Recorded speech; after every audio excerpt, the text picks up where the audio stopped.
Olá pessoal, aqui agora a gente vai falar um pouco sobre o cálculo de blindagem dessas radiações aí que nós falamos até agora, né? Nas aulas passadas aí nós falamos sobre os detectores, né, de radiação, como identificar essas radiações e como detectar essas radiações. E agora vamos falar um pouco sobre essa blindagem, né? Ou seja, como a gente consegue então barrar essas radiações aí que nós falamos nas aulas anteriores.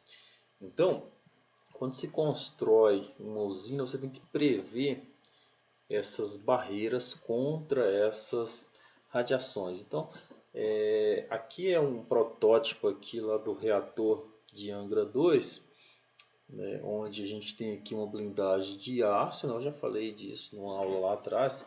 Nós temos aqui uma camada de aço, uma camada aqui de concreto, né, a blindagem de concreto revestindo tudo. E aqui internamente nós temos ainda o circuito primário, né, que é aquela parte onde nós temos lá água, né, eu mostrei isso numa aula atrás aí. Aqui nós temos a piscina onde o reator está lá dentro dela, né?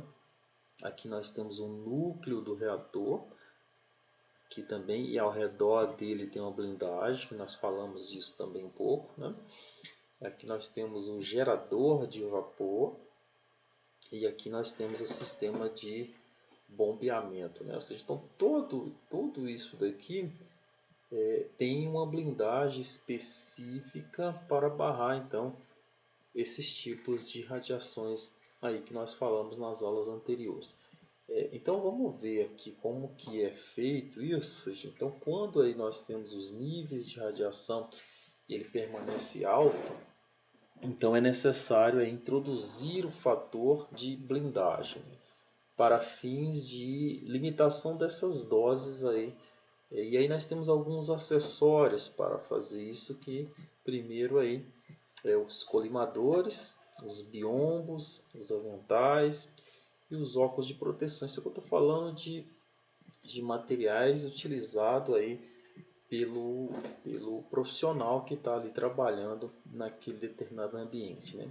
Então são exemplos aí de dispositivos empregados aí para minimizar a exposição a essas radiações. Então, a determinação da espessura do material adequado para a confecção desses dispositivos aí depende aí do tipo de radiação, se é raio-x, se é raios gama, se é partícula alfa ou partícula beta ou neutra, né? Então, e da intensidade aí desta radiação, né? Por exemplo, a atividade do material radioativo ou a potência do equipamento aí emissor de raio-x, né? Bem como o valor da dose aceitável. Então, após a atenuação pela blindagem, né? Nós falamos um pouco sobre essas coisas nas aulas lá atrás, vocês devem lembrar aí, né? Então, todas as instalações nucleares e radioativas precisam obedecer algumas normas, né, de proteção radiológicas nacional e internacional. Então, e isto inclui garantir as áreas controladas, supervisionadas e livres, né, que tenham níveis aí de exposição dentro dos limites legais aí dados por essas normas, né?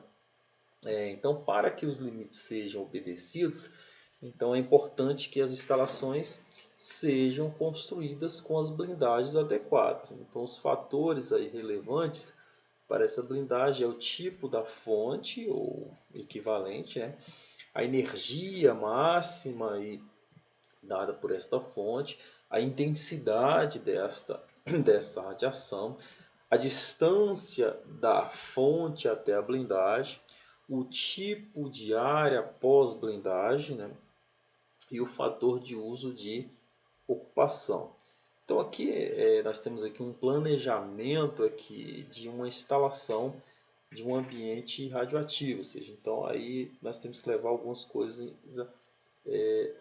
para fazer um projeto desse. Então é importante que a blindagem estrutural seja adequadamente projetada a instalação na construção original, ou seja, reformas para correção ou acréscimo de blindagem são complicados. Então você tem que fazer isso sem prever que vai ter que fazer uma reforma ali, né? Então você tem que já prever que não pode ter uma reforma, porque senão vai ser complicado, porque você vai estar trabalhando ali com material radioativo, né? Então, considerar futuro crescimento da instalação, ou seja, novos equipamentos, aumento de energias de feixe, aumento do número de pacientes. Então, você tem que fazer algo prevendo a expansão disso, né? Desculpa, gente. Então, fornecer ao projetistas informações sobre equipamento, emissor de radiação, características, uso deste equipamento, tipo de estrutura da construção e ocupação das áreas vizinhas, né? Ou seja, ali em torno ali daquele local onde vai se utilizar algum tipo de radiação, né? Então, geralmente, os requisitos de blindagem afetam a escolha do local da instalação e do tipo também aí de blindagem, né? Então, a avaliação final da adequação do projeto e da construção é baseada no levantamento aí do nível de radiação no interior e circunvizinhos da instalação. Então, se há deficiências nisso, adicionar a blindagem, modificar o equipamento ou modificar o uso aí desse equipamento, né? Então existem algumas normas internacionais como a que dita essas regras sobre isso que eu acabei de falar, sobre esse projeto, essas instalações, que é primeiro aí a NCRP 49, né, que diz aí fala sobre a energia mínima e utilizada em determinado tipo de ambiente, né? A NCRP 147, né, que vai falar sobre as estruturas médicas e etc. Em termos usados aí como Dave, né, o que é Shell, recomendação que é necessário seguir para atingir os padrões de proteção radiológica, e deveria que é o Shoulder, que é recomendação para ser aplicado quando praticável, né? Então essas normas traz todas essas regras e esses valores aí dessas doses permitidas aí nesses determinados ambientes aí, né? Então nós temos o objetivo para a proteção radiológica. Primeiro, o objetivo primário, que é assegurar que a dose recebida por qualquer indivíduo é tão baixa quanto razoavelmente exequível, né? Esse seria o objetivo primário de qualquer objetivo da proteção radiológica, e assegurar que a dose recebida seja inferior aos limites, exceto para exposições médicas, né? E o objetivo secundário é prevenir dano e problemas de funcionamento em materiais e equipamentos sensíveis à radiação. Ou seja, qual que é o objetivo primário de qualquer local onde se tem uma instalação radioativa? É proteger a população, proteger o trabalhador, proteger o profissional, proteger a população ali em sua vizinhança e, em segundo plano, a questão dos equipamentos, né? Então, os métodos para atingir os objetivos de proteção radiológica é estabelecer uma distância entre o indivíduo e o objetivo e o objeto da fonte, ou seja, é definida pela posição das pessoas em relação à fonte. Considera-se em geral que os indivíduos ficam pelo menos 30 centímetros da barreira. Limitar o tempo de exposição, ou seja, o período mínimo a qual o indivíduo fica em um campo de radiação, tempo de feixe ou de fonte exposta, fração de tempo de feixe que o indivíduo permanece no campo da radiação ou na posição em questão, né? interpor uma barreira protetora, ou seja, uma blindagem entre o indivíduo ou o objeto e a fonte de radiação, né? Então os materiais de blindagem, e a maioria dos materiais de blindagem, eles podem ser utilizados como, ou seja, a maioria dos materiais aí que nós conhecemos podem ser utilizados como blindagem para radiação, desde que a espessura seja suficiente para atenuar o feixe pelo o fator necessário. Ou seja, então, os materiais mais utilizados é o chumbo e o concreto, né? Então, a blindagem para a radiação eletromagnética ionizante, né, nós falamos em umas aulas lá atrás, nós temos dois tipos específicos aí, de radiação, que são as radiações particuladas, que é a radiação alfa, beta, nêutrons, né, elétrons, prótons, né, e as radiações eletromagnéticas, que é a radiação gama e radiação X, né? Então a blindagem necessária para, para barrar a radiação gama e X, né? Ela está relacionada aqui com uma função exponencial, né? De acordo com a intensidade do feixe, né? E a espessura aí do material, né? Que é dada aí por uma equação que nós chamamos de equação de Beer-Lambert, né? Ou seja, é a forma geral de atenuação, seria a intensidade final, ela tem que ser igual a intensidade inicial vezes aí e elevado a menos μt, né?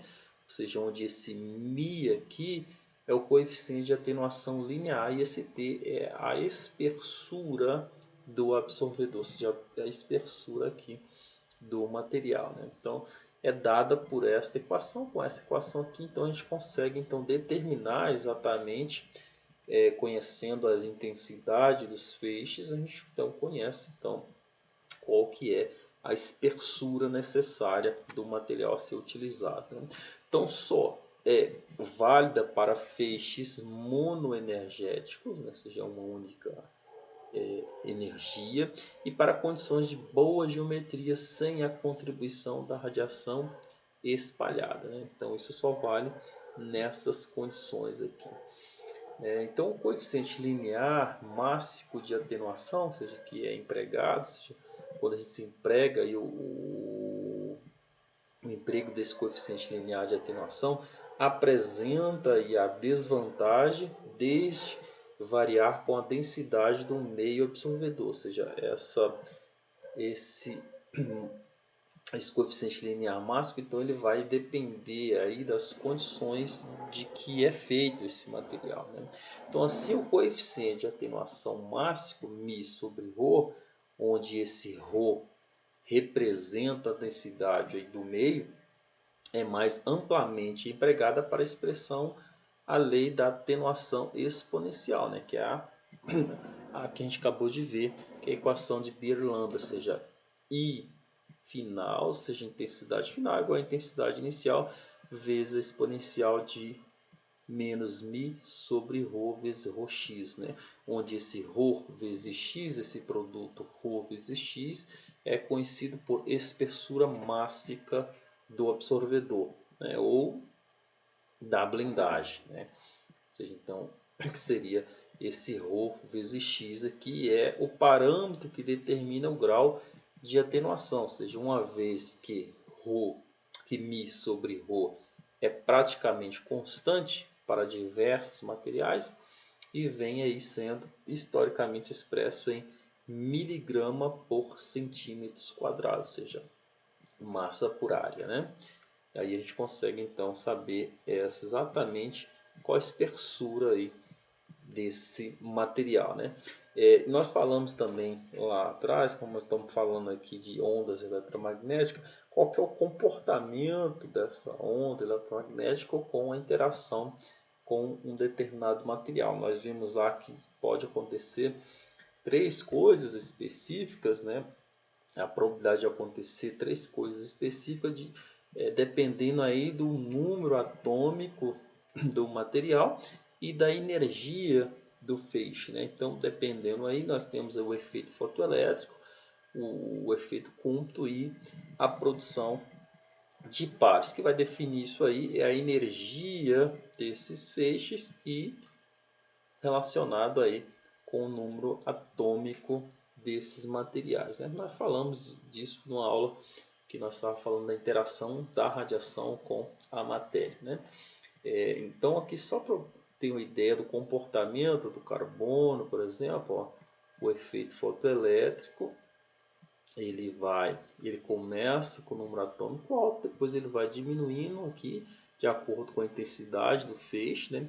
O efeito Compton é o contrário, ele se encontra em um determinado ponto aqui, depois ele se distancia um do outro, depois ele volta a se encontrar de novo e depois ele se distancia novamente e fica fazendo essa oscilação aí, né? No chumbo, olha, o comportamento é um pouquinho diferente, né? Olha só. Então nós temos aqui essa curva aqui do efeito fotoelétrico, essa curva aqui do efeito Compton e aqui da produção de pares, né? Você já observa que em algum determinado ponto eles se encontram, né? De acordo com a intensidade do feixe aí e do número atômico desses materiais, né? Então só para ter uma ideia de como é que é feito esse comportamento aí quando você vai utilizar esses materiais para blindagem, né? Então o fator que nós chamamos de fator de crescimento, que na realidade o detector, né, que nós falamos na aula lá atrás, ele pode registrar tanto os raios gamas diretamente incidentes, como aqueles que foram espalhados, que nós chamamos de secundários, mas retornam à direção de detecção ou mesmo outros tipos de radiação secundária, né? Então assim o sinal detectado será maior do que aquele que seria sob condições de boa geometria, né? Que nós chamamos aí dos ruídos, né? Que nós falamos isso nas aulas lá atrás, que nós estávamos falando de detectores, né? Então, contornando pela introdução de um fator de correção, né, conhecido aí por fator de Biot-Apert, né? Ou seja, então este fator que acontece aqui, nós vamos fazer uma correção com aquela equação de Beer-Lambert, utilizando esse fator aqui que nós chamamos de fator de Biot-Apert, né? Que depende aí da energia da radiação incidente, que é a energia dos raios gamas, bem como da espessura do coeficiente de atenuação do meio absorvedor. Então aí nós temos esse fator de correção, vamos chamar de B, ó, e aquela equação fica I, na intensidade do feixe, é igual a B vezes a intensidade inicial vezes E elevado a menos μt, ou seja, nós colocamos então esse fator de correção aqui para corrigir aquele registro dos raios secundários que acontece aí, né? Então, para determinar a atenuação da radiação gama real, utiliza-se então esse fator de crescimento, né? Ou fator de Biot-Apert, né?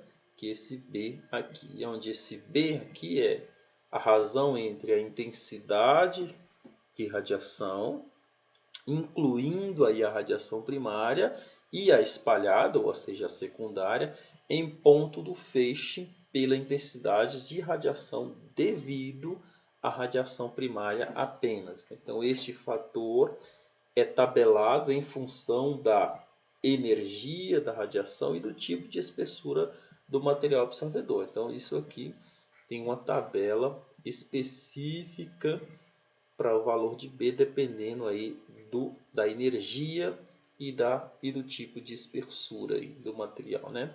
Então aqui, por exemplo, ó, esse fator B para o chumbo, né? Para uma fonte pontual isotrópica, olha aqui os valores que nós vamos ter para esse material aí de B, né?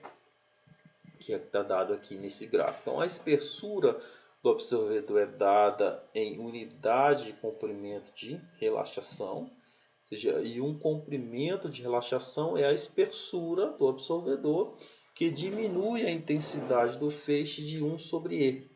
do seu valor original, ou seja, é um valor exponencial aí, né?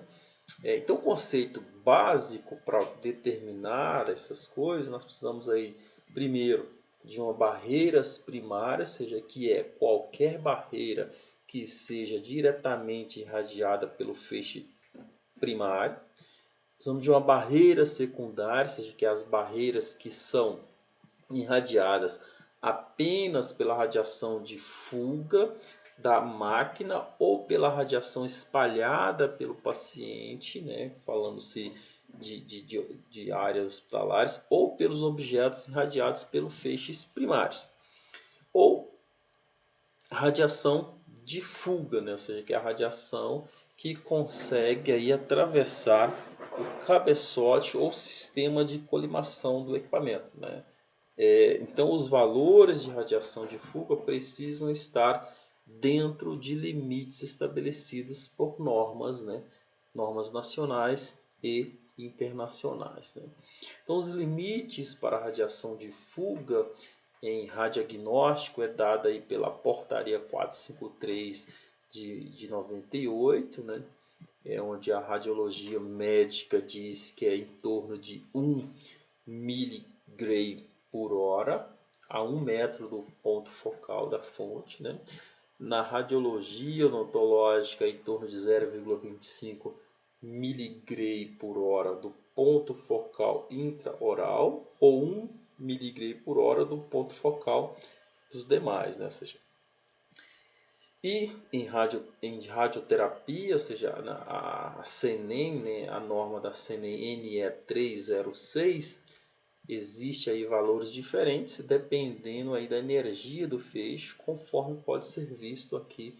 Eu vou mostrar alguns trechos dessa norma 306, né? Então, primeiro, olha só, ela diz lá que os seguintes requisitos são aplicáveis na radioterapia com feixe de raio-x com energia máxima igual ou inferior a 150 kV.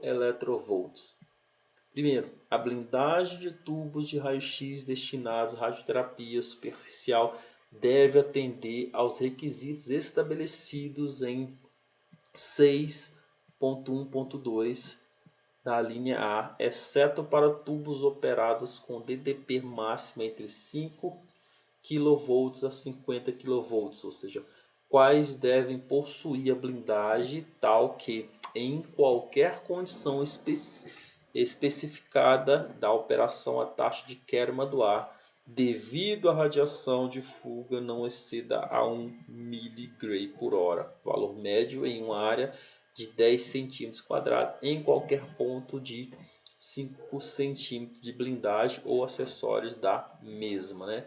E lá no 6.1.2 dessa mesma norma diz os seguintes requisitos são aplicáveis na radioterapia com feixe de raio-x com energia máxima entre 150 kV a 500 kV. Na linha A diz tubos de raio-x devem possuir blindagem tal que a taxa de queima do ar devido à radiação de fuga a 1 metro do foco não exceda 10 mg por hora. Valor médio em uma área de 100 cm², nem a 300 mg por hora em qualquer ponto 5 cm da blindagem e respectivos acessórios acessíveis a pacientes. Valor médio em uma área de 10 centímetros quadrados, né? Isso está falando de equipamentos de raio-x médico hospitalar, né? Aqui ainda diz mais aqui, os seguintes requisitos são aplicáveis na radioterapia com aceleradores de partículas. Aceleradores de partículas devem estar providos com blindagem projetada de forma que fora do feixe útil de radiação a taxa do queima do ar devido à radiação de fuga exprima a contribuição devido aos nêutrons e qualquer ponto de um plano circular com 2 metros de raiz perpendicular e centrado no feixe do eixo do feixe útil à radiação não exceda 0,2% da taxa do queima do ar do seu centro e a taxa do queima do ar devido à radiação de fuga excluindo a contribuição devido aos nêutrons, não deva exceder a 0,5% da taxa de queima do ar no feixe útil da radiação à distância normal de tratamento, exceto no plano circular acima referido a 1 metro do feixe de elétrons dentro do tubo de aceleração entre a origem do alvo ou a janela dos elétrons. Né? E os seguintes requisitos são aplicáveis na teleterapia com fontes seladas, ou seja, fontes seladas devem estar contidas em blindagens tais que com o mecanismo de controle do feixe de posição fechado, a taxa do queima do ar devido à radiação de fuga a 1 metro da fonte não exceda 10 microgray por hora, valor médio em uma área de 100 centímetros quadrados, e a 200 microgray por hora em qualquer ponto 5 centímetros da blindagem acessível à pessoa, né? Valor médio em uma área de 10 centímetros quadrados.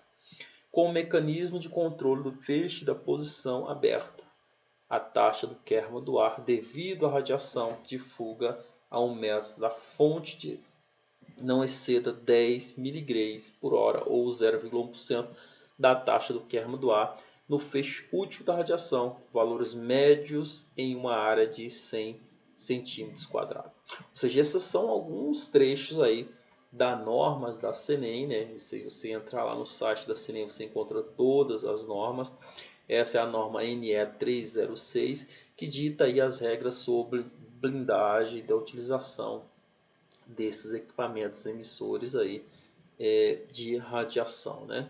Aqui nós falamos aqui do equipamento de raio-x, dos aceleradores de partículas, que esses equipamentos são utilizados aí em áreas hospitalares, mas também são utilizados aí dentro das usinas, né? Ou seja, os mesmos tipos de blindagem que é utilizado em uma sala hospitalar, que se usa esse tipo de equipamento, é utilizado também nas usinas nucleares, onde se utiliza esses tipos de equipamentos aí, tá? Então os conceitos básicos aí, a carga, né, de trabalho semanal, vamos chamar de W, é o somatório dos produtos da corrente pelo tempo utilizados em uma semana. Isso pode ser estimado aí pela multiplicação do número de radiografias por semana pelo produto corrente tempo médio, ou seja, esse tempo de trabalho útil dessa fonte ou desse equipamento aí, isso numa área hospitalar que nós estamos falando aqui, né? Então, na falta de valores mais realistas, é possível então utilizar fatores genéricos como os sugeridos pela Anvisa aqui, que diz que o equipamento de radiografia geral, né, o número de pacientes aqui, aproximadamente 24. Esse W aqui então vai ser então em torno de 2,67. Em radiografia de tórax, 60 pacientes por dia, né? E o W aqui em torno de 0,53.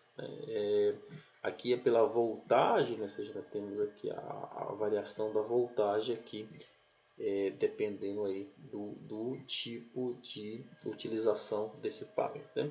Então, o fator de uso, que nós chamamos de U, né, que é o fator que indica a porcentagem de carga de trabalho semanal para uma determinada direção do feixe primário, ou seja, fração de tempo que o equipamento emite radiação em uma dada direção. Então, os valores orientativos aí da Anvisa para serem utilizados na ausência de valores mais realísticos são aqui a barreira que nós chamamos de U, né, para o piso, meio para a parede 1 de áreas primárias 1/4, parede 2 também aí 1/4, né?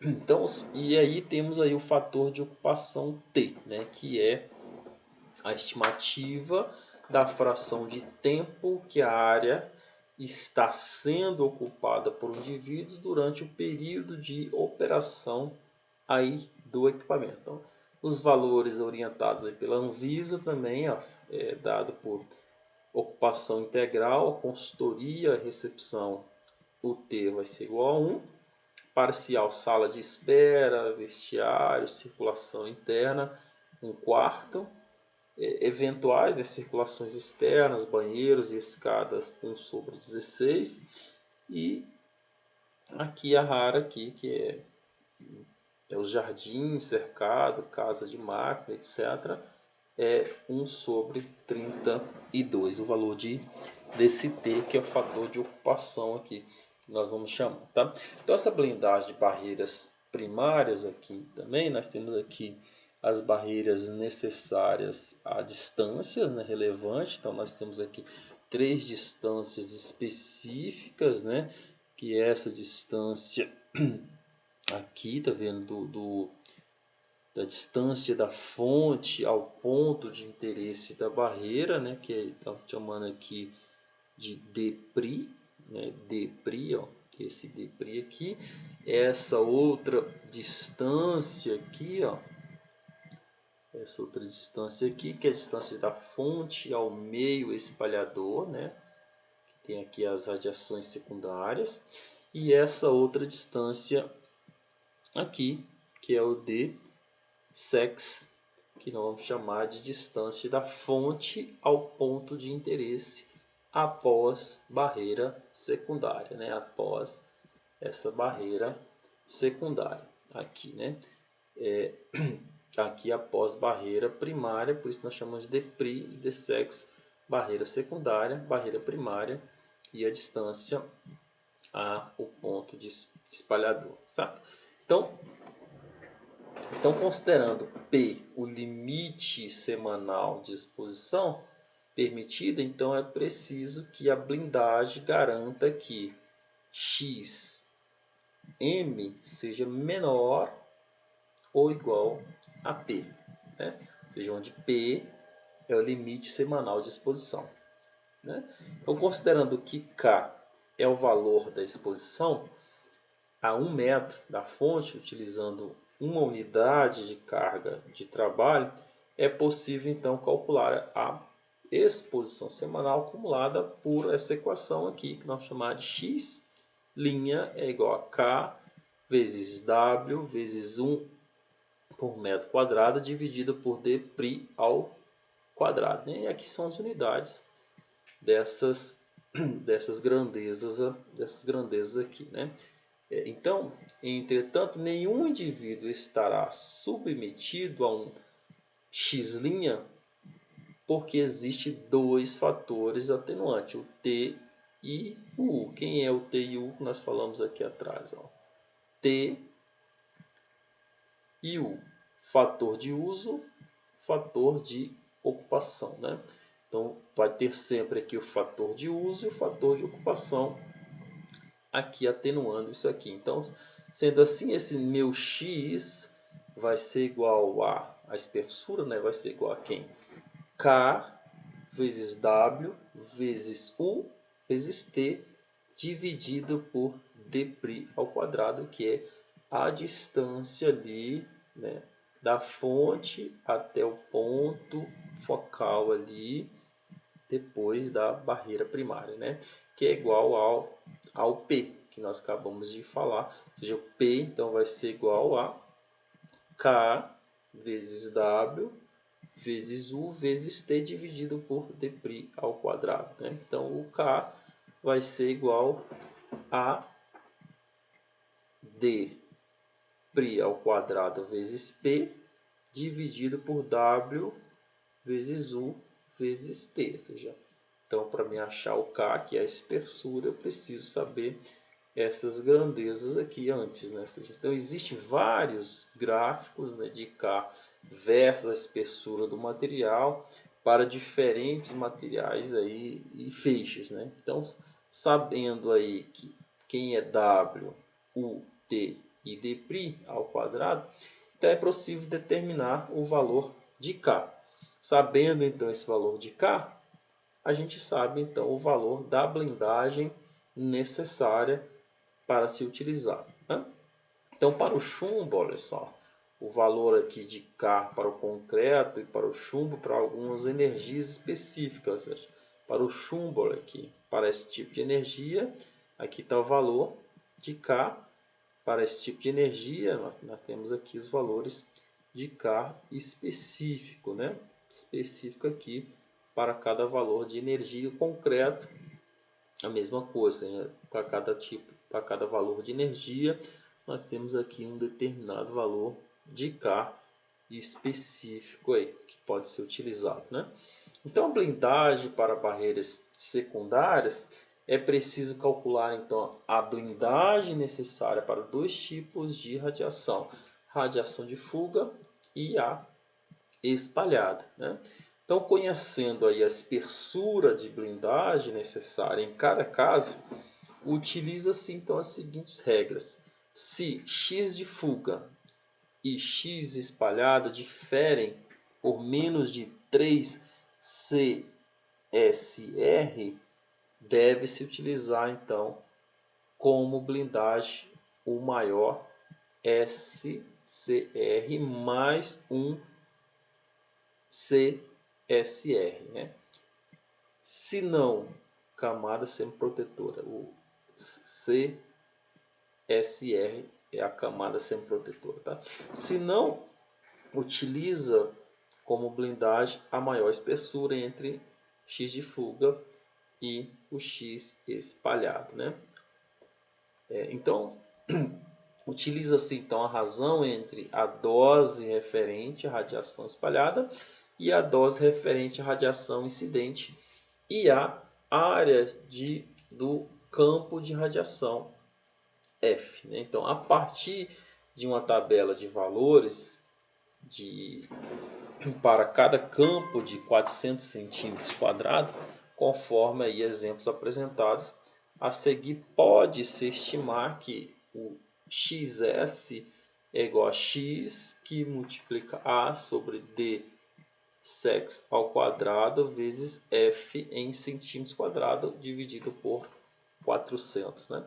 Pois a intensidade do feixe espalhado é proporcional a 1 sobre D sex ao quadrado, né? 1 sobre esse D sex ao quadrado, que é a radiação secundária, né?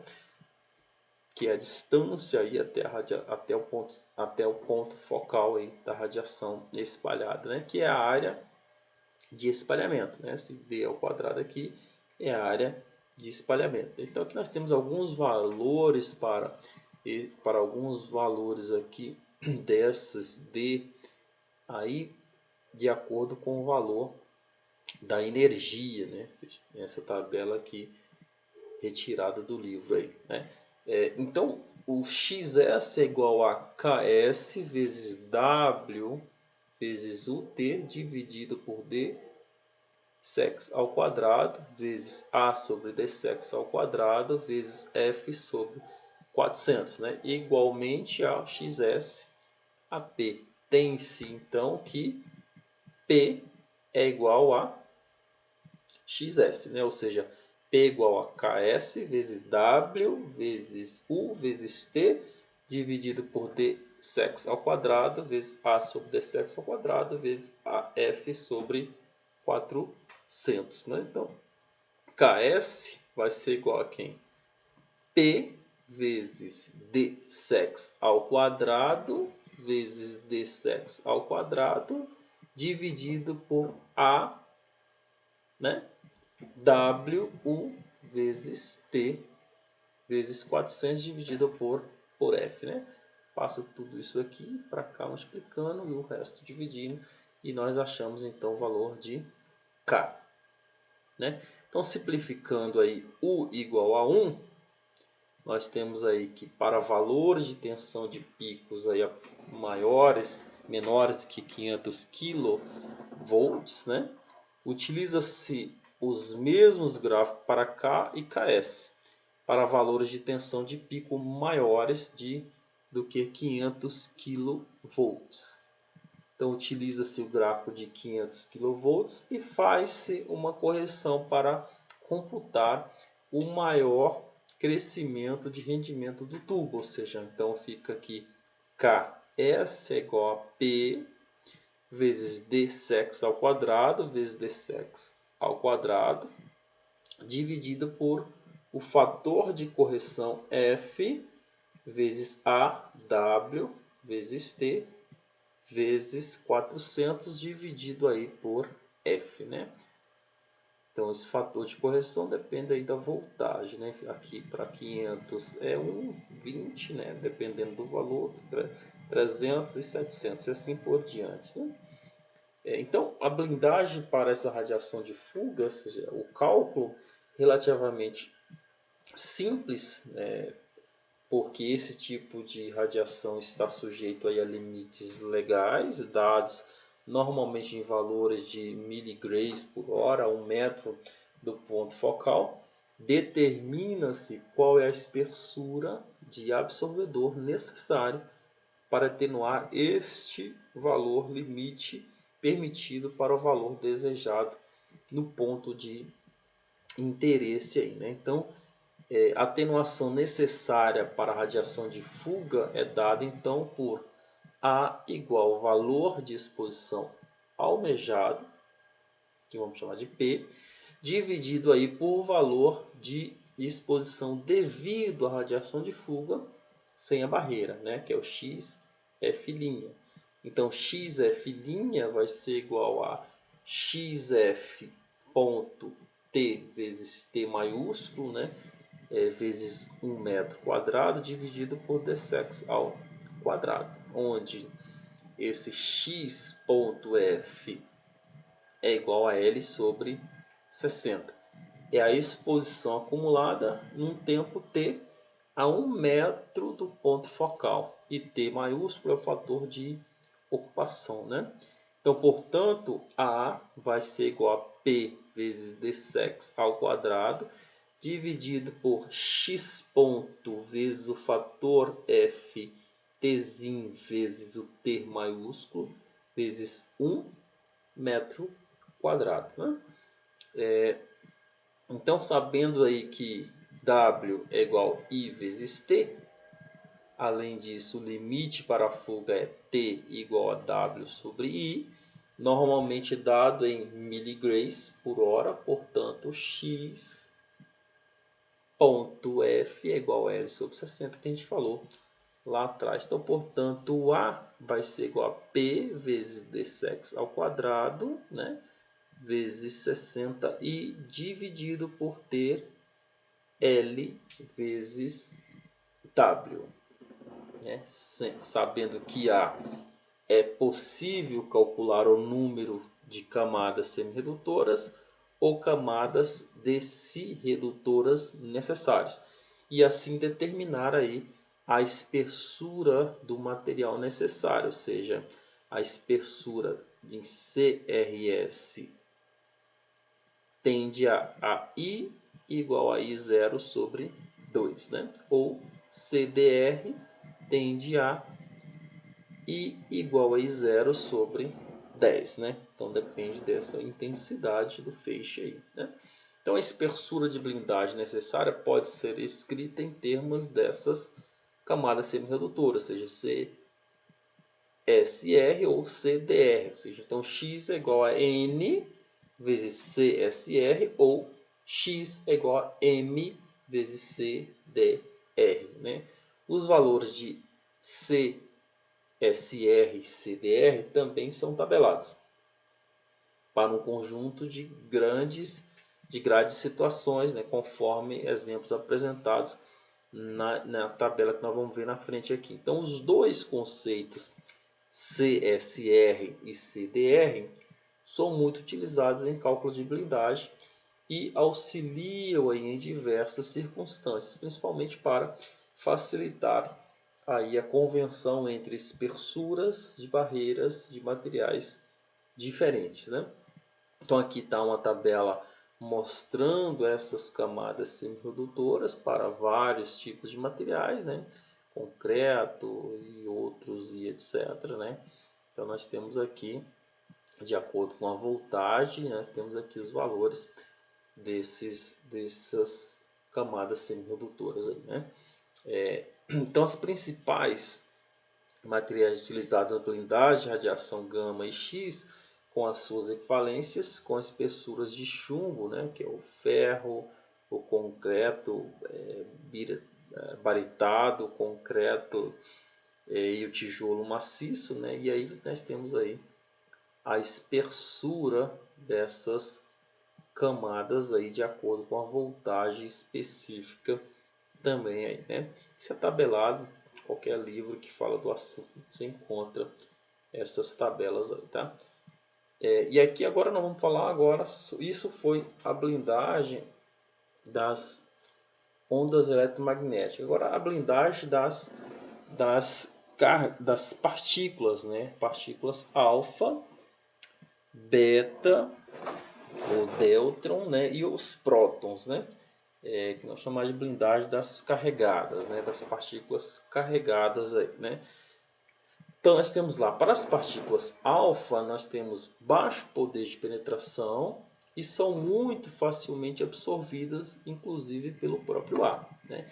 Embora as fontes alfa sejam sempre mantidas em blindagens, o próprio ar já é uma blindagem eficiente, né? Nós já falamos delas lá atrás. Já as partículas beta de baixa energia também têm baixo poder de penetração e necessitam de blindagem mínima também, né? De maior energia são mais penetrantes e sofrem aí processos de interação com a matéria que geram radiação X de freamento, né? Para minimizar aí a emissão de raio-x, deve-se utilizar então materiais de baixo número atômico para blindar as fontes betas, como por exemplo o CIT, né? E é necessário utilizar uma camada externa de blindagem de material de alto número atômico para blindar os fótons de raio X, como por exemplo aí o chumbo, né? Então é um pouco mais complexo quando se fala de blindagem de beta e de alfa, né? Então aqui só para mostrar o que a gente acabou de falar, ou seja, os fótons aqui dependendo da energia, nós temos aí um tipo de efeito quando ele interage com a radiação, com a matéria, então pode acontecer efeito Compton, fotoelétrico, produção de pares, né? E aí nesse processo nós falamos um pouquinho lá atrás, acontece outras coisas, que é a aniquilação de pares, né? Aí tem a produção de outros fótons de energias, né? E nos outros casos aqui nós temos liberações de elétrons e aí acontece um outro sequenciamento de interação, né? Aí tem a transferência de energia total, né? Através da colisão, aí tem afiamento e tem a produção de raio-x e começa tudo novamente, né? Então que acontece aí com a interação da partícula beta, né? Tem essa produção de raio-x e aí nós voltamos a aquele processo lá da blindagem das ondas eletromagnéticas que nós falamos lá atrás, né? Então aí nós temos aqui, só para mostrar essa interação aqui no gráfico de um elétron. Observe que o elétron ele vai perdendo a energia de acordo com a interação que ele vai fazendo, né? Já a partícula alfa ela vem com intensidade e aí quando ela interage ela perde abruptamente toda a sua energia, né? Decaindo de uma vez, né? Que a mesma coisa acontece aqui. Nós falamos lá atrás sobre esse processo de interação, né? Falamos de stop power, né? Falamos tanto da partícula alfa quanto das partículas betas, né? As partículas betas, ó, elas interagem com mais tipo ricocheteando dentro do material, né? E vai tendo uma penetração um pouquinho maior do que as partículas alfas, né? Nós já falamos disso um pouco lá atrás. Então as partículas alfa, elas perdem a energia basicamente por ionização e o perfil da curva de ionização contra a distância percorrida se mantém praticamente o mesmo, né? No deslocamento aí em três regiões importantes. Primeiro, aí a partícula alfa inicialmente com grandes velocidades interage com pouco tempo e os elétrons envoltórios dos átomos do meio, e assim a ionização é pequena e quase constante, né? Como se perdesse toda a sua energia de uma só vez, né? E dois, à medida que a partícula alfa vai perdendo a energia, ela passa então a interagir mais fortemente com os elétrons envoltórios dos átomos do meio, e o poder de ionização vai aumentando até chegar a um máximo quando captura um elétron do meio e passa aí do íon 2 mais para o íon mais 1, né? E a carga da partícula alfa caindo de mais 2 para mais 1 faz o seu poder de ionização cair rapidamente até chegar a zero, né? Quando o íon mais 1 captura aí outro elétron e se torna aí um átomo de hélio neutro, né? É o que a gente viu naqueles gráficos ali atrás, né? Então a estimativa da blindagem da radiação beta para absorvedores de densidade aproximadamente igual a 1 grama por centímetro cúbico, o alcance máximo da radiação beta é dado aproximadamente por meio da energia máxima em MeVs, né? Ou seja, a distância, a probabilidade aí do percurso, né, da espessura aí que a radiação beta consegue penetrar, ela vai estar relacionada com meio dessa energia máxima, ou seja, D vai ser igual a energia máxima em MeVs dividido por 2, né? Ou seja, por esta equação é possível estimar então a espessura de material para absorver totalmente a radiação beta. Para materiais da densidade adequada, como a água, polietileno ou lucete, né? Você consegue então barrar por completo aí a estimar, né, essa penetração aí da partícula beta, e aí você consegue então usar o material adequado para você barrar completamente essas partículas betas aí, né? Então, cuidado com, mesmo sendo pequena fração de radiação beta que é convertida em radiação de freamento, ela não pode ser desprezada em muitas situações, né? Que é a produção de raio-x, que é uma onda eletromagnética, e nós já falamos delas lá atrás. Então, a fração de energia da partícula beta convertida em raio-x, F, pode ser estimada por F igual a 3,3 vezes 10 a menos 4 vezes o número atômico vezes a energia máxima, ou seja, onde esse Z aqui é o número atômico do absorvedor do material, da blindagem, e aqui é a energia máxima, e a energia máxima das partículas beta dada em MeVs. Então, com essa equação aqui a gente consegue estimar esta fração aí de energia dessa partícula convertida em raio-x, né, de freamento. Por exemplo, considera aí uma fonte de ítrio, né, de 90, cuja energia máxima é 2,3 MeVs, e um observador de lucete que tem um número atômico de aproximadamente igual a 7, tem-se um fator, né, de produção de raio-x igual a 3,3 vezes 10 a menos 4 vezes 7 vezes 2,3, que vai dar em torno de 5 vezes 10 a menos 3, que dá em torno de 0,5%, né? Essa seria a fração de produção de raio-x de freamento aí nesse caso, né?